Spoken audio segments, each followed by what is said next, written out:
নারীর মৃত্যুকে কেন্দ্র করে আলু অর্জুনকে দিতে হলো 25 লক্ষ টাকা। কিন্তু কেন? আর সর্বশেষ হিসাব মতে পুষ্পা টু এই 2 দিনে বক্স অফিস কালেকশনই বা কত ছিল? আর যেই সিনেমা রিলিজ হওয়ার আগেই পুষ্পা টু তার অগ্রিম টিকিট বিক্রি করেই আয় করে ফেলেছিল 100 কোটি টাকা। আর সেই সিনেমা রিলিজ হওয়ার পর বক্স অফিসে কি পরিমাণ টাকা আয় করে ফেলেছে তা তো আপনারা আন্দাজ করতেই পারছেন।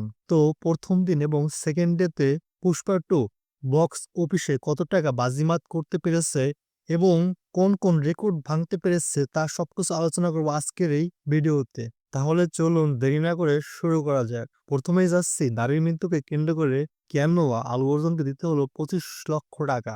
আসলে পুষ্পা টু রিলিজ হওয়ার পর যখন হায়দ্রাবাদে পুষ্পা টুর প্রিমিয়াম চলছিল তখনই ভক্তদের সাথে দেখা করতে সেখানে পৌঁছে যান আলু অর্জুন।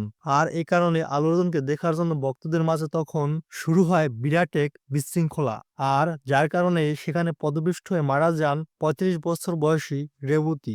আর তার ১৩ বছরের ছেলে সিরতেজও দম বন্ধ হয়ে অজ্ঞান হয়ে যায়। যদিও তাকে পরবর্তীতে হসপিটালের সাথে সাথে ভর্তি করার কারণেই সে প্রাণে বেঁচে যায়। আর এই ঘটনার জেরেই দক্ষিণী অভিনেতা আলু অর্জুন এবং প্রেক্ষাগৃহের মালিকের বিরুদ্ধে করা হয়েছে মামলা। তবে আলু অর্জুনও কম নয়। এই ঘটনার সামনে আসতেই আলু অর্জুন তার ইনস্টাগ্রাম হ্যান্ডেলে একটি পোস্টের মাধ্যমে এই ঘটনার জন্য শোক প্রকাশ করেছেন এবং নিহত পরিবারের জন্য 25 লক্ষ টাকা দেওয়ার ঘোষণা করেছেন।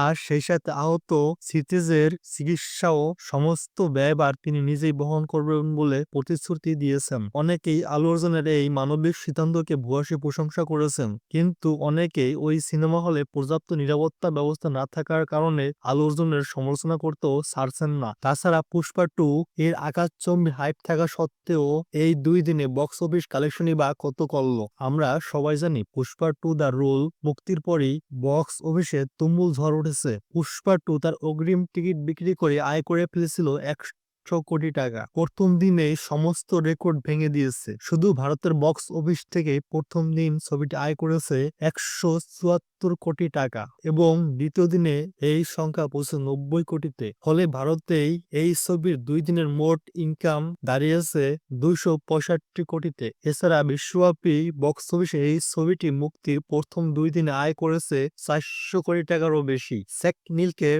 তথ্য মতে এই ছবিটি তৃতীয় দিনে 500 কোটি টাকা ছাড়িয়ে যাবে। এই আয়ের দিক থেকে পুষ্পা টু ইতিমধ্যেই ত্রিপুরার বাহুবলী, কেজিএফ এর মতো ফ্র্যাঞ্চাইজিকেও টপকে গেছে। সুকুমার পরিচালিত আল্লু অর্জুন এবং রাশমিকা মন্দনা অভিনীত এই ছবিটি এখন পর্যন্ত আয়ের দিক থেকে ভারতের সিনেমা ইন্ডাস্ট্রির ইতিহাসের সর্বোচ্চ। আশা করা যাচ্ছে পুষ্পা টু এর রেকর্ড ব্রেকিং সাফল্য পুষ্পা থ্রিও ধরে রাখতে পারবে কিনা তা সময় বলে দিবে। তো বন্ধুরা, এই ছিল আজকের এই ভিডিওতে। তাছাড়া পুষ্পা টু দেখে আপনাদের কেমন লেগেছে তা নিচে কমেন্ট করে জানাতে ভুলবেন না। ভিডিওটি ভালো লাগলে লাইক দিন এবং অবশ্যই আমাদের চ্যানেলটি সাবস্ক্রাইব করে যাবেন।